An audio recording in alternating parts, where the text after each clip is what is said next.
各位同學，大家好啊！我係遲家豪老師，今日咧想同大家講一講呢一個第11課嘅第一個部分。咁呢一課咧，我哋會講一啲關於角度相關嘅嘢嘅，咁亦都需要記一啲 reason 啦。所以咧請大家好好咁樣去學習下我哋呢一課嘅要求。咁喺未教之前呢，就想問大家少少問題啊。大家咧見到熒光幕呢一度咧有一個嘅圖案啦，一條橫線，跟住之後咧另外就有綠色嘅角同埋紅色嘅角。唔知大家仲記唔記得呢？如果我當左手邊綠色呢一隻咧係30度，咁你覺得喺呢條橫線上面右手邊呢隻紅色角係幾多度呢？咁可能大家咧都會諗起啊，其實喺上學期我哋學過咧，呢一種角咧係一種所謂嘅 straight angle。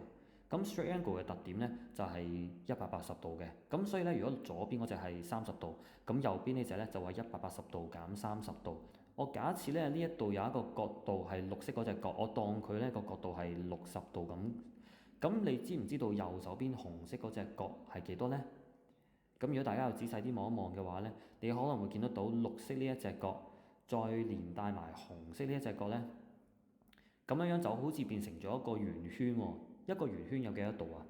咁其實呢，一個圓圈呢就好似我哋小學或者係上學期學過嘅 round angle，咁即係有360度嘅。咁所以呢，即係話黃色同埋藍色夾埋就360度。咁因此你就會知道呢，紅色呢一隻呢應該就會係喺360度裏邊減走咗綠色嗰隻60度，咁剩翻紅色呢一隻呢，就係300度啦。OK？好啦，呢一個呢，就係我哋嚟緊會學嘅第二樣嘢。咁第三樣嘢就牽涉到呢一幅有少少複雜嘅圖嘅。而家呢，熒光幕上面呢，藍色嗰度有兩條嘅直線啦。咁呢兩條直線呢，咁如果我當綠色呢隻，如果我當佢係今次係40度咁先算啦。雖然唔係好似，如果呢隻係40度，咁你覺得你知唔知道其他嘅黃色、紅色同埋黑色嘅角呢？咁呢一個呢，就留翻俾大家諗下先。一陣間呢，我哋會講到其中一個 reason 就係講呢一樣嘢。咁我哋今日影片呢，就主要係講呢三樣嘢嘅。好啦，但係喺正式教書之前呢，好想同大家呢去回顧一下一啲重要嘅概念啦。舉個例子，大家睇翻 textbook 裏邊呢，第一個部分喺呢一個地方呢，我哋見到有好多嘅角度名，呢啲角度名呢，都係大家喺上學期嘅時候已經有見過㗎啦，冇必要記得佢哋嘅意思。另一樣嘢都係緊要嘅呢，呢度我打粒星啦，就係好多同學呢會唔記得咗乜嘢叫做 complementary angles 同埋 supplementary angles。咁佢哋嘅意思呢，分別就係如果兩隻角嘅總和係90度呢，佢哋就有呢一個 complementary angles 嘅關係。但係如果佢哋嘅角度總和係180度，咁佢哋就會有 supplementary angles 嘅關係。咁呢一樣嘢呢，我哋陣間都會有一部分嘅題型係會講到。好啦，再後邊呢就會有一啲關於平行線嘅嘢啦，同埋呢你哋喺上學期都有學過人生中第一個 reason 就叫 angle sum of triangle。咁我哋呢喺呢一課裏邊呢都會討論到呢一啲嘅內容嘅。好啦，首先呢我哋就去睇一睇書裏邊正式嘅內容啦。喺首先呢一個嘅第5頁裏邊呢，我哋見得到有一個好重要嘅字眼。如果大家有書嘅話咧，揀一揀低佢。呢一個字呢係解鄰角嘅意思。咁中文呢，就係鄰角啦，鄰居嘅鄰，角度嘅角啦。咁咩叫做鄰角呢？好簡單嘅啫。例如大家睇一睇呢一幅圖呢， A 角同埋 B 角，佢哋兩個黐埋一齊。嗱，咁咩叫黐埋一齊呢？係有一個意思嘅，就係講緊呢，佢哋要 share 呢同一條嘅邊長。呢兩隻角如果 share 同一個邊長呢，我哋就會話呢個 A 角同埋呢一個 B 角係鄰角嘅關係，係 adjacent angles 嘅關係。咁所以呢，你見得到依家呢一度呢，呢度紅色嗰條線，我哋會叫佢做 common arm OB，就係講緊嗰兩隻角呢，佢哋 share 住一齊掂住嘅嘅邊長啦。咁另外仲有 vertex O 啦，咁呢一樣嘢就上學期教咗噶啦。呢一個呢，就係鄰角嘅意思。就去到呢下一樣嘢啦。就係如果喺一條橫線上高啊，咁呢度有一隻鄰角。呢度有另一隻鄰角，咁佢哋關係係啲咩呢？咁相信大家呢，如果一開始明白嗰個introduction 嗰個簡介嘅話呢，都會知道其實呢一度成個黃色角加綠色角呢，夾埋係一個 straight angle。所以呢，就應該夾埋係180度嚟嘅。因此呢，呢一度我哋就會有第一個嘅 reason，大家係要背嘅，就叫做 adjacent angles on straight line 啦。你每一次如果想講呢一隻角同埋呢一隻角，角 A 同埋角 B 嘅總和如果係180度嘅話呢，咁你每一次都要寫呢一個 reason。咁詳細嘅步驟同埋格式咧，大家就陣間留意下。但係要記住，我哋咧要用呢一個 reason 咧，一定要有嘅條件就係直線。你一定要睇清楚題目裏邊有冇描述到某一條線係直線。如果有嘅話咧，喺呢條直線上高嗰兩隻輪角咧，先至會夾埋係180度嘅。咁但係其實呢一個 reason 咧就唔一定係喺兩隻角嘅情況啦，甚至係好似呢一條 AOD 上高有三隻角咧，其實都一樣用得嘅。咁總而言之喺直角上面，喺直線上高每一隻角加埋就會係等於180度。好啦，咁另一方面咧，呢度有個 note 啦，咁呢個 note 咧就係講緊喺一個直線上面，如果有兩隻輪角嘅話咧，咁呢兩隻輪角係必然係屬於 supplementary angles 嘅關係。即係話，如果喺呢條直線上高，咁我咧有一隻角喺左邊，一隻角喺右邊，咁呢兩隻角 A 同埋 B 咧夾埋肯定係180㗎啦。而 supplementary angles 嘅要求就係要加埋係180度。咁所以咧 A 角同埋 B 角佢哋就會有呢一個 supplementary angle 嘅關係咯。好，咁我哋睇一睇咧書商嘅例子。咁啊，首先 example 11.1。咁呢一個例子咧，其實就好明顯啦。你見得到咧，呢一度我哋首先睇翻題目嘅文字要求，AOB 係一個直線。咁如果呢條係直線嘅話咧，咁換言之，呢個直線上面左手邊呢隻52度，右手邊呢一隻咧，你應該都好快就會知道啦。其實呢兩隻角總和夾埋係180度嚟嘅，因為佢哋夾埋會係一個 straight angle 啦。咁所以其實 x 呢一隻咧，你內心就會諗啊，咁 x 咪即係等於180度就減52度咯，咁咪計到128度咯。嗱，你嘅諗法咧係啱嘅，不過我哋要跟翻個格式。咁個格式咧，我哋會點樣寫咧？我哋就一定要跟翻書商咁樣，首先列一個方程出嚟，52度加 x 等於180度。再之後，我哋要喺同一行啊，喺同一行嘅右手邊咧，就寫翻啱啱所學嘅 adjacent angles on straight line 呢一個嘅 reason。咁喺呢一度咧，我必須要強調咧，呢一個 reason 咧，我哋係唔會接受同學仔咧用一個咁樣嘅減法嘅格式 x 等於180度減52度就 adjacent angle on straight line 之類，我哋係唔容許同學咧用呢一種格式去寫嘅，因為呢一個 reason 嘅精神就係在於嗰啲角夾埋加埋要等於180度，咁所以我哋係唔會接受同學仔用減法去表達呢一條式嘅 ，OK？好啦，咁啊點都好啦，最後尾只要你計到個 x 咧，咁我哋就完成咗呢一條數咯喎。咁至於咧另一個例子咧，就喺呢一度啦。咁啊呢一個例子係講啲咩咧？咁咧我哋就見得到題目望清楚個文字先，AOB 同埋 COD 都係直線。嗱，咁啊而家詞老師咧就間一間低直線咧，就有呢條 AOB 同埋呢條 COD。好啦，咁而家呢度有兩條直線，咁我哋就要計下 x 啦。嗱，咁啊 x 咧就係喺呢度嘅，y 咧就係喺下邊。咁你咧就望清楚咧，究竟咧呢一度有邊啲嘅直線可以去使用啦。嗱，咁你可以用 AOB 個直線嘅。如果你用 AOB 個直線嘅話咧，咁你就會見得到喺 AOB 上面有邊兩隻角咧？喺 AOB 呢個直線上面咧有115度同埋 x，見唔見到？嗱，AOB 咧就係啱啱所講呢一條線啦。呢一條線上高咧就有 x 同埋115度，所以呢兩隻紅色嘅角加埋一定係180度啦。咁所以咧你就可以好似書商咁樣咧，首先就去 set 一個方程出嚟，咁啊寫 reason，最後尾咧就會計到個 x 係等於65度噶啦。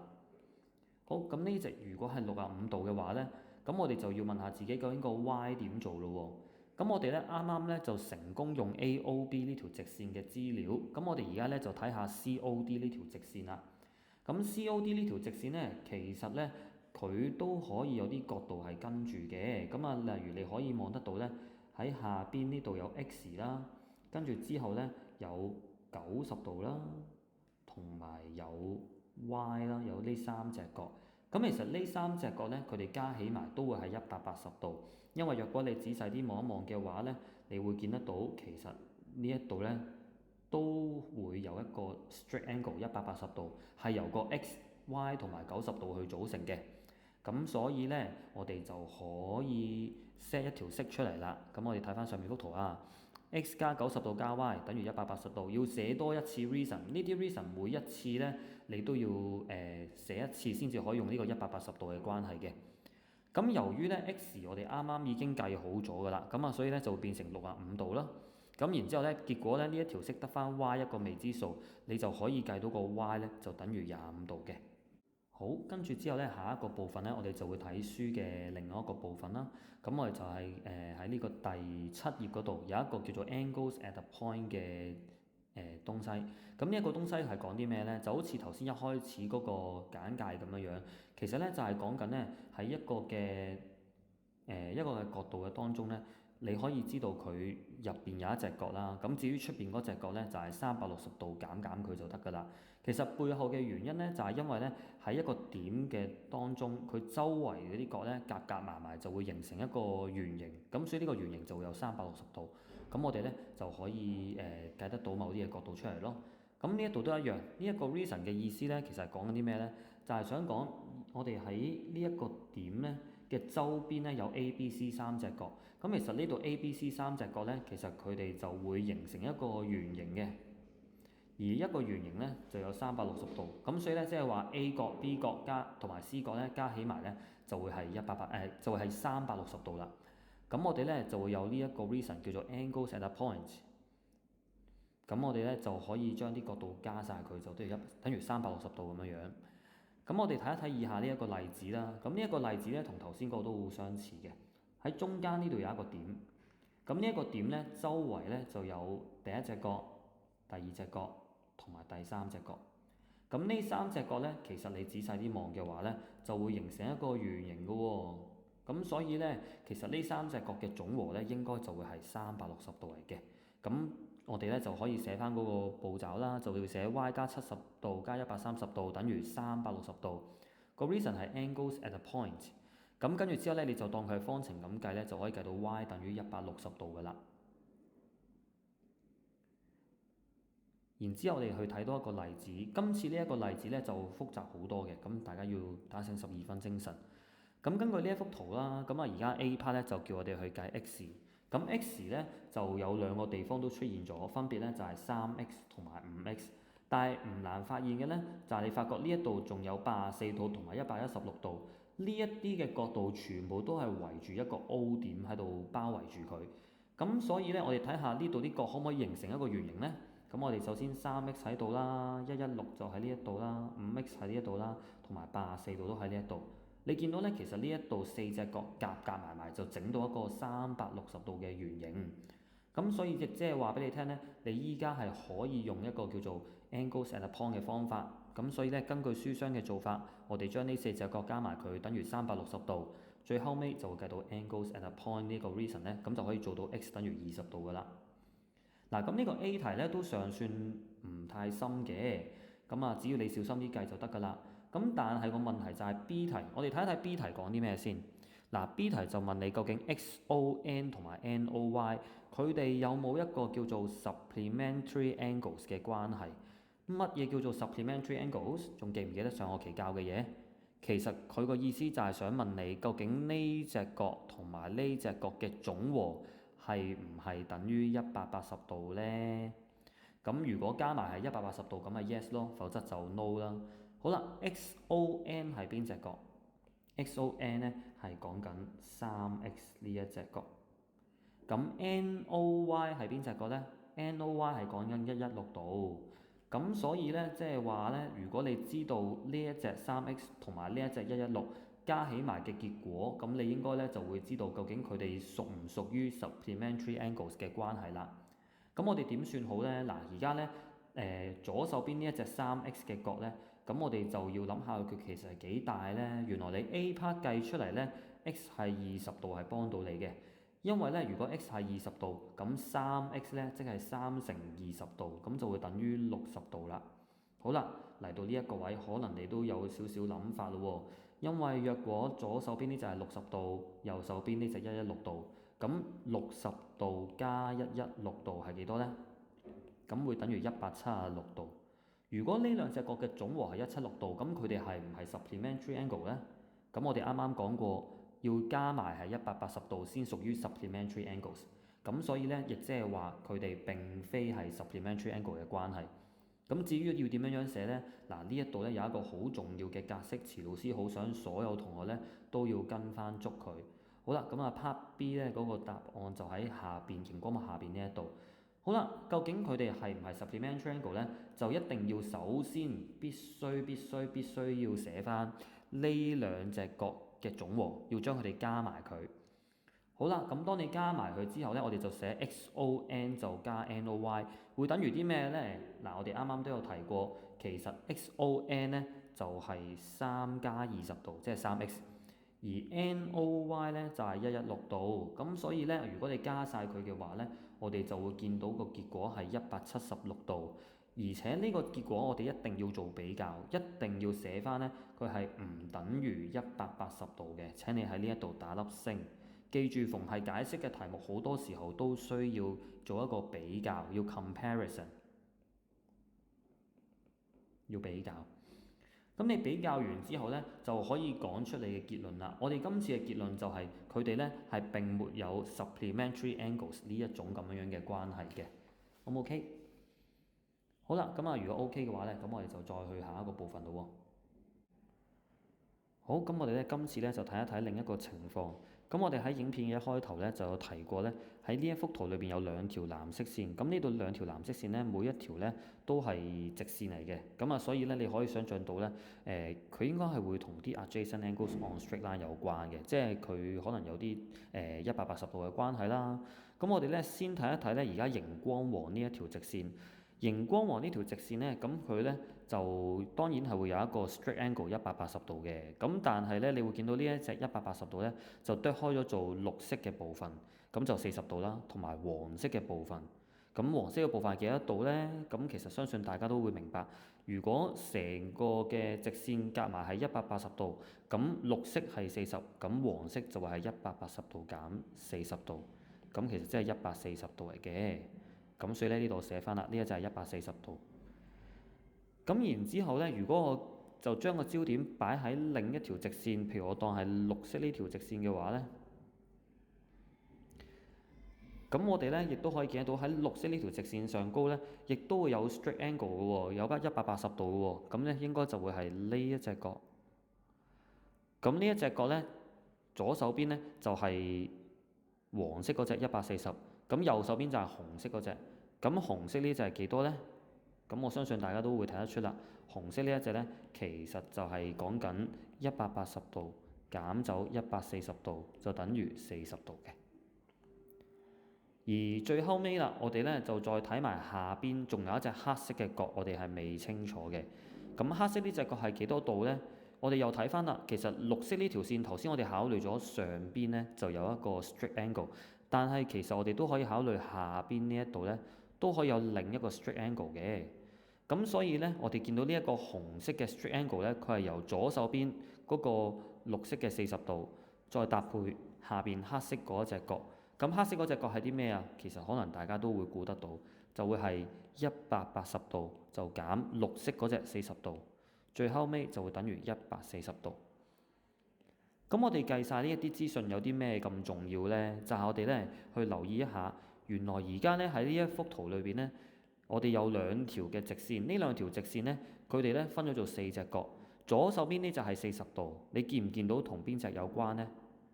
其實你會發覺呢，同右邊呢一隻呢都一樣，都係40°喎。原來呢打交叉嘅時候呢，兩條線打交叉嘅時候呢，左邊同埋右邊嗰兩隻角係會相等嘅。而另一方面呢，上面同埋下面會點呢？上面嗰隻角我哋計到140°，而下邊亦都計到140°喎。即係話呢，喺打交叉嘅情況之下呢，咁上下兩隻角同埋左右兩隻角佢哋係會互相相等嘅。咁因此呢一個概念呢，就我哋嚟緊呢第3個會學嘅 reason。咁呢一個 reason 個名呢，就叫做乜嘢呢？就叫做vertically opposite angles。咁vertically opposite angles 咧就好似呢一幅圖所顯示啦。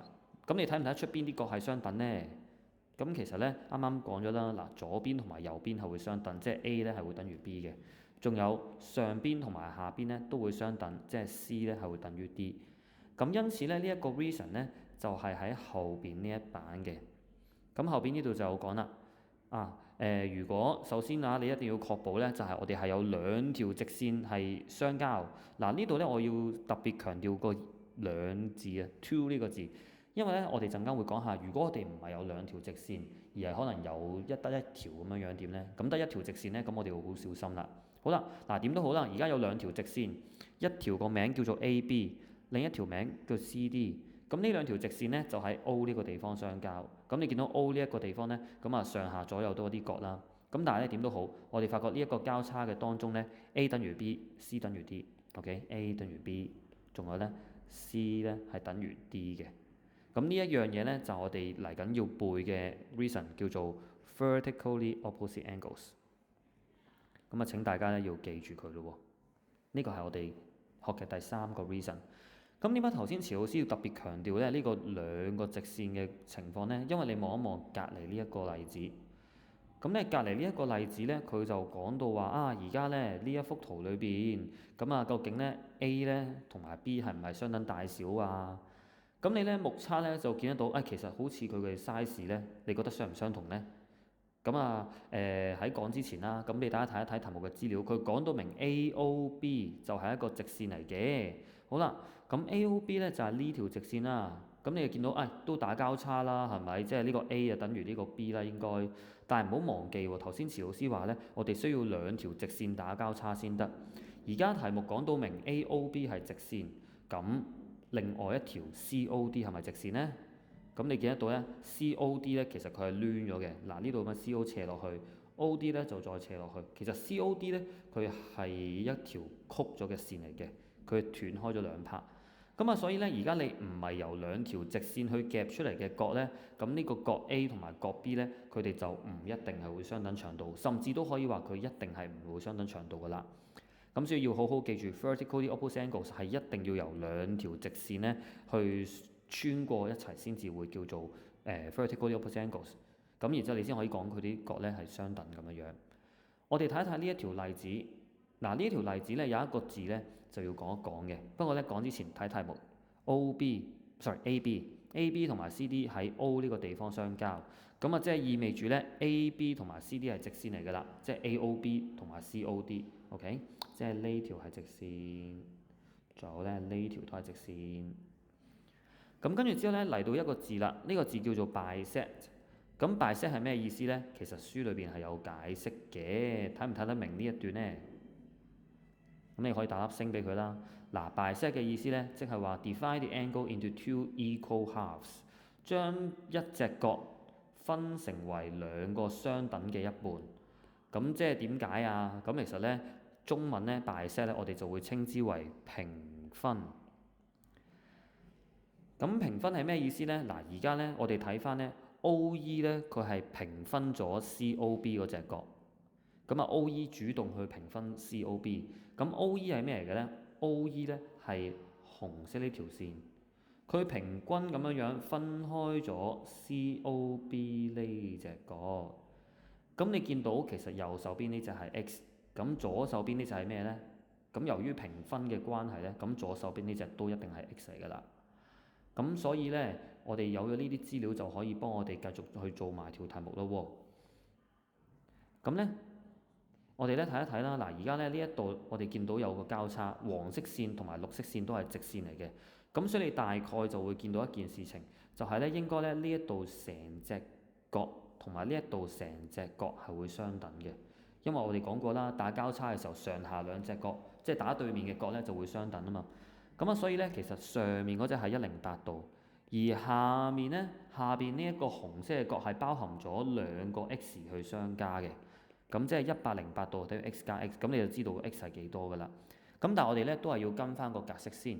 咁個格式係點樣做呢？就好似喺熒光幕呢一度啦。咁我哋咧就可以講翻呢，其實呢一個 COB 係等於 AOD vertically opposite angles。咁所以 x 加 x 就108啦。咁啊最後尾咧就會計到 x 係54度。咁至於上面呢一堆嘅説話呢，其實就你可以寫，亦都可以唔使寫嘅，因為咧呢個係題目俾你嘅資訊嚟嘅。好，咁我哋就再睇睇接住落嚟嘅部分。接住落嚟咧，呢一條咧就會再稍為繁複少少。咁呢一條題目咧就叫你去計 x 啦。但係咧今次咧你見得到，有冇啲角度係會打對面嘅呢？咁啊，其實都要望翻喎，A、B、C、D、E、F 全部都係直線。咁所以咧，你其實咧見到邊隻角可以打對面咧，都可以照射埋過對面㗎啦。咁啊，但係咧呢一條數咧就要小心啲，因為咧我哋最後尾要用嘅 reason 咧可能係會有更加多嘅。好啦，咁我哋要做呢一條數嘅時候咧，咁呢一度有隻 x 啊嘛，咁呢隻 x 要點樣計咧？咁我哋咧通常做呢一啲數咧，就將你知道嘅嘢去寫出嚟先。咁啊，舉個例子啦，呢度有冇啲角度你係可以知嘅咧？咁你譬如可能會諗到不如呢隻啦，紅色呢隻角係幾多度咧？咁你可以睇翻個交叉喺邊度先。紅色呢隻角係俾呢一條線黃色嘅線同埋綠色呢條線去夾住嘅。咁所以咧，紅色呢一隻角咧係由黃綠線夾住，仲有邊隻角係俾黃綠線夾住啊？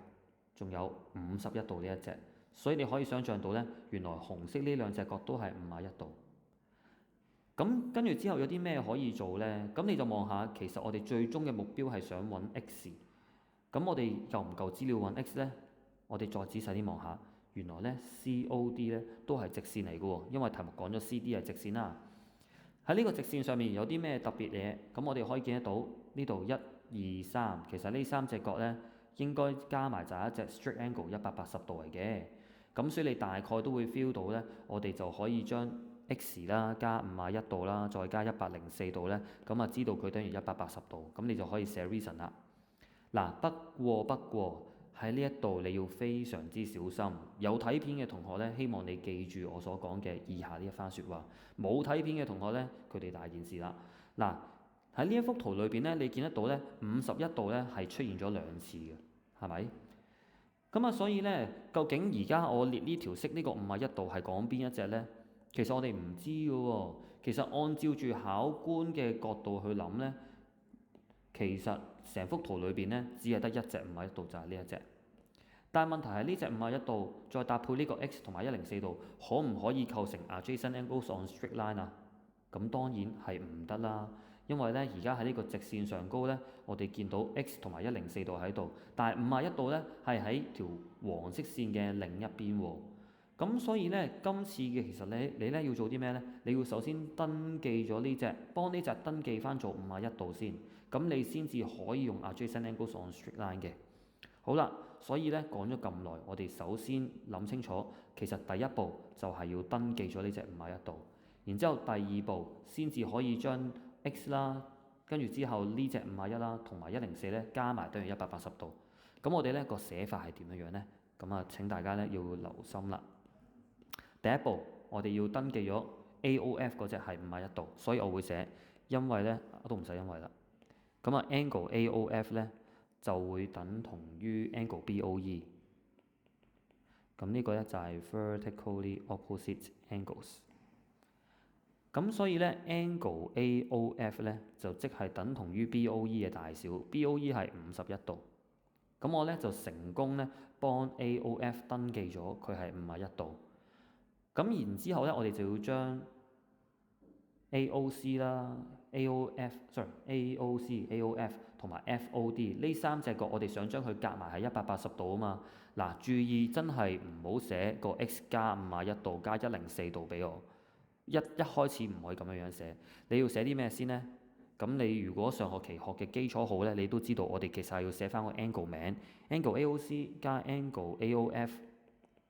就再加 angle FOD， 咁呢就會等於180度。個 reason 係 adjacent angles on straight line。咁當你咁樣寫完之後呢，就將呢啲角度名轉化成為個角度啦。譬如 AOC 係 x，就加 AOF 係51度，就再加 FOD 係104度，等於180度。嗱，留意翻一定要寫個角度名，如果唔係呢個51度呢，考官就會挑戰你究竟係講緊邊隻51度。如果你寫得唔清楚嘅話呢，邏輯錯呢，咁佢就可以係唔俾分你噶啦。咁點都好啦，咁你最後尾呢，就將51同埋104呢就減過去對面，咁你就會計到 x 呢係等於25度嘅，明唔明白？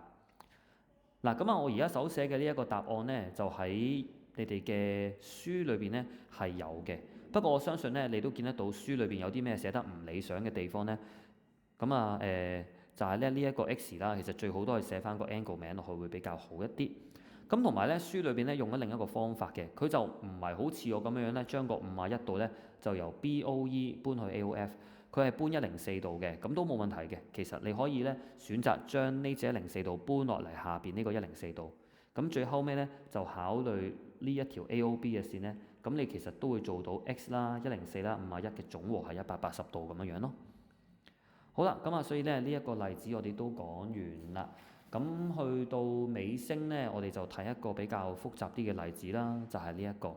咁今次呢一個例子咧，我哋都會見得到有一啲直線嘅資訊嘅 AR 同埋 BQ 係會 intersect at P，即係話咧呢一度咧 APR 咧同埋 BPQ 咧，佢哋都係一個直線嘅關係。咁做親呢一類數咧，你見得到我哋最後尾嘅目標就係要計 x 啦。但係呢個 x 咧，周圍咧冇其他啲咩嘅角度可以幫到佢喎。咁我哋咧通常個策略就係見到有啲咩資料就盡量揾晒佢哋出嚟。咁好似喺呢度，我哋見得到咧有個46度，係俾個黃色線、綠色線夾住嘅。咁你會諗起啲咩咧？你可能就會諗起，咁其實對面嗰隻角咪都係46度咯。咁然之後呢度有個46度啦。你留唔留意到我哋有個資訊係未用啊？其實題目裏邊有一個好低調嘅90度喺呢一度喎。咁我哋今次呢題目嘅資料有46度啦，有90度啦。咁我哋仲可以揾啲咩呢？咁可能有啲同學都諗到，就係要揾埋呢個 angle PRQ 啦。咁如果你揾到呢個 PRQ 嘅話，咁你揾唔揾到呢個 x 啊？嗱，我哋不如計咗 PRQ 先。咁 PRQ 呢一隻角咧就應該180度減90度就減46度，因為我哋 Form 1上學期學過 angle sum of triangle。咁所以咧呢一隻藍色嘅角咧，我哋會計到44度嘅。好啦，如果藍色呢就係44度，咁我就要問下你，究竟 x 呢一個角度我哋做唔做到呢？咁你會見得到咧，其實44度呢一隻角同埋出邊 R 呢隻反角咧，其實夾埋就係一個圓形嚟嘅。咁所以咧，我哋亦都可以留意得到 x 實際上就係360度減44度，亦即係會等於316度。OK， 咁我哋咪計到 x 咯。咁不過咧，我哋咧就睇翻清楚有啲咩步驟要做咧。嗱，頭先我哋嘅方法咧，第一步就係去計呢一個46度，第二步就係計呢個44度，而第三步咧先至去計呢個316度。所以喺呢一度咧，我哋最少咧都要寫3個 reason。而且咧，呢3個 reason 咧，我哋都要逐步寫清寫楚啊。咁我哋咧就最安全嘅做法，首先我會寫 angle QPR 咧就係等於 angle APB 咁樣樣。咁我就可以發現咧，原來 angle QPR 咧就係等於 APB 嗰個46度。咁唔好忘記啊，我哋都要寫翻個 reason 係 vertically opposite angles。咁我哋咧就完成咗第一個部分，跟住之後我哋就去第二個部分啦。第二部分咧要計呢個44度出嚟。咁其實點計咧？就係要靠我哋嘅46啦、90度啦，就可以計到個44出嚟啦。咁我要點樣計啊？咁就用翻 angle sum of triangle。咁我就會寫啦，angle QPR 就加 angle PQR 再加 angle PRQ 等於180度。reason 係 angle sum of triangle。再一次提啦，點解我哋一定要寫翻個角度名呢？因為你望下，其實 QPR 咧係46度，但係呢一幅圖裏邊係有兩隻角都叫做46度。咁所以咧，你如果就咁寫個46度落去咧，考官就會挑戰你，究竟係講緊邊隻46度啊？咁你要寫翻清楚啊！好啦，咁QPR 我哋而家就咁寫個名啦，下一步就寫角度啦。46度加 PQR 係90度，再加 PRQ。咁 PRQ 我哋係要計嘅，咁就會等於180度。咁你搬一搬位嘅話咧，就會計到 PRQ 咧係會等於44度嘅。好啦，最後尾啦，我哋咧就會嘗試去計埋呢個 number 3，即係310度、316度呢個位。咁呢個就係 x 嚟嘅，亦都係我哋最終答案。咁我哋會點樣計咧？咁個關鍵就係在於咧呢一個嘅44度同埋呢一個 x 咧，佢嘅總和啊。咁所以咧，我哋就去寫埋佢啦。44度咧，嗰個角度係叫 angle PRQ， 咁咧就會加個 x 啦。其實 x 都有個名嘅，咁我可以即係都話埋俾大家聽啦。x 咧個名叫做 reflex angle PRQ， 因為佢係反角大過180度，咁所以前面就要加個 reflex 個字。好啦，咁呢一度咧就會等於360度。個 reason 仲記唔記得係啲咩咧？就係 angles at a point。咁跟住之後咧，我哋就發覺 angle PRQ 就係44度嚟嘅，OK，咁我寫翻44度啦，就再加呢個 reflex angle。reflex angle 其實係 x 嚟嘅，咁啊所以咧就44度加 x 等於360度，咁所以 x 咧就即係360度，就減44度，最後尾就計到316度。咁呢一條數咧就做完嘅啦。而你都會記得到我哋今次寫咗幾個 reason 咧，寫咗3個。第一個 vertically opposite angles，第二個 angles of a triangle，第三個 angles at a point。咁大致上就係有呢一啲 reasons 啦。咁咧我諗咧，我今日咧要教嘅嘢咧就係咁多啦。咁啊，如果同學咧有需要嘅話咧，咁啊可以再去同同學仔討論下啦，或者可以咧 email 問下你哋嘅老師。好，咁啊祝大家咧新年快樂，身體健康，學業進步，拜拜。